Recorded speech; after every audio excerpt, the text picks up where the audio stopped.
বিসমিল্লাহির রহমানির রহিম। আসসালামু আলাইকুম প্রিয় দর্শক, আমি doctor Selina Nasrin, physiotherapy and rehabilitation specialist. আপনাদের সবাইকে শুভেচ্ছা, স্বাগতম।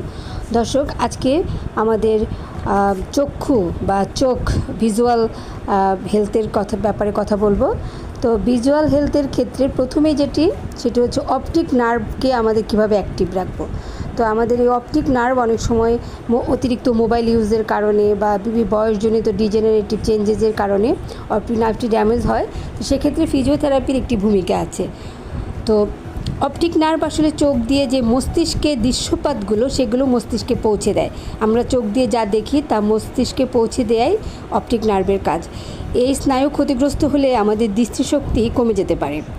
অপটিক নার্ভ স্টিমুলেশন আমাদের ফিজিওথেরাপিতে একটি নিয়ন্ত্রিত বৈদ্যুতিক বা চুম্বকীয় উদ্দীপনা ব্যবহার করে, যা স্নায়ুকে কার্যকর রাখার জন্য ভূমিকা রাখে।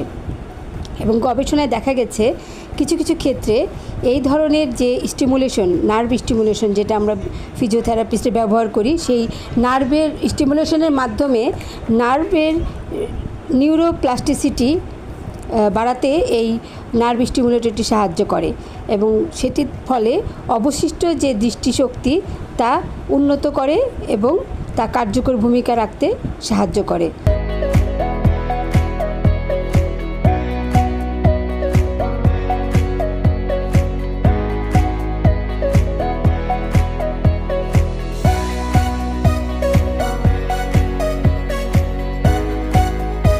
ছবিতে দেখতে পাচ্ছেন যে আমাদের মোডালিটিসটি ইউজ করা হচ্ছে একজন পেশেন্টের চোখের উপর, যে ইলেকট্রিক্যাল সিগন্যালটি ব্রেনের ভিজুয়াল প্রসেসিংয়ের সাথে মিলে কাজ করে এবং দৃষ্টিশক্তিকে প্রখর করে।